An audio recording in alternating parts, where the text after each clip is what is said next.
Napakaswerte po ng Pilipinas dahil nagkaroon ho tayo ng pagkakataon na magkaroon ng isang presidente na ang advokasya ay labanan ang ating problema sa droga.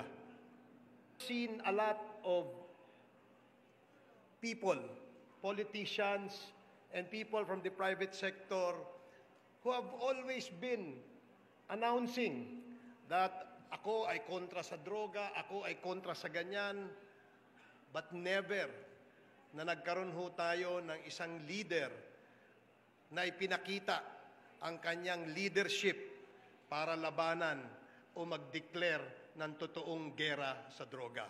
At walang iba ang pwedeng gumawa niyan kundi po si President Rodrigo Roa Duterte. Bihira ho tayo nakakita ng isang leader na bukod sa kanyang deklarasyon na war against drugs and war against criminality and war against corruption, meron pong ipinapakitang totoong datos. Kaya nga ho, meron tayong real numbers, PH, because that only indicates the real picture. And that real numbers tell everybody na ito ho ang totoong kalagayan ng ating bansa. Maglagay man ho tayo ng 100 President Duterte dito sa Pilipinas.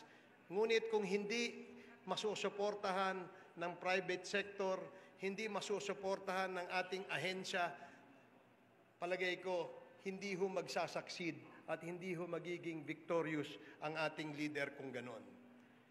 Nararapat lamang na atin siyang suportahan because he does not just worry about the present state of the country, but he worries about the future of this nation, the future of our younger generation.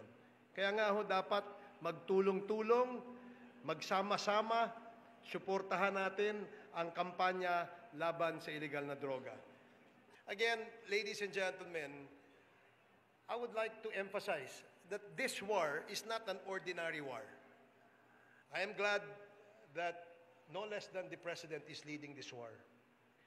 Because if it not for President Duterte, we would not have known na ganito pala ang kalaki ang problema natin sa droga. And he was the only leader bold enough, courageous enough to name narco generals, narco cops, narco judges, and even narco politicians. Kaya ho, ako'y hangang-hanga sa ating presidente. I hope after the president's term expires in 2022, the next leader will continue this war against drugs kasi hindi ho natin kaya masolve itong problema to in a span of 6 years. If given a chance and if I will be asked, ano bang dapat gawin natin para ma-continue o ma-sustain itong gera kontra sa droga? Ako ho, candidly, I answered that question. I was asked that question several times. At ang sinabi ko ho, abay, kailangan natin ng extension pa kay President Duterte nang sa ganon ipagpatuloy itong kontra-drogang programang ito. I was misquoted. They asked me, sabi niya, you want the President to extend this term? Of course, I answered candidly. Sinabi ko, bakit naman hindi? Wala hong dapat ikatakot ang sambayan ng Pilipino, lalong-lalo na kung ang ating leader ay nagpapakita ng totoong pagmamahal sa bayan. Hindi lamang ho, puro salita. Marami na ho tayo naging leader, puro salita.